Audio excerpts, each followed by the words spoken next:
munaasabadana xisbiga mucaaradka ee Soomaaliland oo wadani ku soo dhaweynayay boqolaal taageerayaal oo horkacayeen salaadeen cuqaal waxgarad iyo siyaasiyiin iyo aqoonyahanka kala duwan ee beelaha Gabooyo ayaa maanta lagu qabtay magaalada Hargeysa waxaana munaasabadaasi soo dhaweynta ka soo qayb galay mas'uuliyiinta ugu sarsareeya xisbiga wadani oo horkacaya gudoomiyaha xisbigaasi salaadeen cuqaal iyo boqolaal taageerayaal aad u tiro badan ugu horeeyna waxa munaasabadaasi ka hadlay Barkhad Jaamac Xirsi la taliye hore madaxweynaha Soomaaliland ee beelaha Gabooyo oo isagu dhawaan iska casilay xilkaasi iyo boqorka guud ee beelaha Gabooyo Boqor Axmed Imaan Warsame iyo Suldaan Daakiro iyo qaar kamid ah salaadiinta waaweyn ee beelahaas ayaa dhamaantood waxay tilmaameen si rasmi ah ugu soo biireen xisbiga mucaaradka ee wadani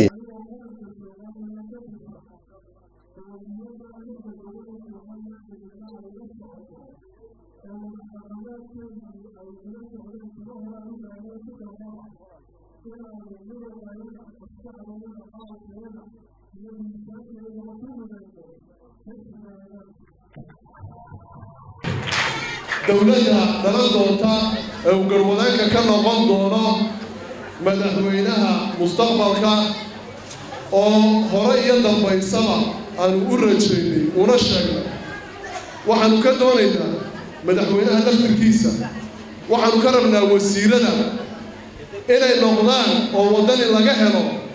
wasiir dhuunta ma doonayno wasiir hantida ummadda ku tagrifala ma doonayno wasiir daaqadaha beritola ka dalacda kuwa maanta bartaa fadhiya milicdu ay la kadeedan tahay ma doonayno waxaanu rabnaa wasiir isagu u soo shaxaad taga shacabka oo yidhaahda gaarigaygaa bilaashidaala ee shacabka waxaysiiya wasiir loo shaxaad waa inaanu meesha uu kursigu fadhiyo ee inagu haysoocayo waa inaan fartaa ku bedelnaa waa inuu cod ku bedelnaa keena dibadda jooga iyo keena gudaha joogaba waa inaan xukuumaddaa siiraayo kula dagaalanaa far haysooc daba ma karino 50 sannadood waxaynu ka soo dagaalanay qaadan mayno maanta inuu noo magacaabo iska daa heegalka sare ee dawladda wuxuu noo magacaabay la taliye uu ku magacaabay qoorsiga iyo la taliye la haysooco la taliyahaas uu magacaabay ya ficilka madaxweynaha ka yimidna was waafaqeeno annagu haddaan nahay beelweynta Gabooyo xukuumaddiisa waan ka haybsoocannahay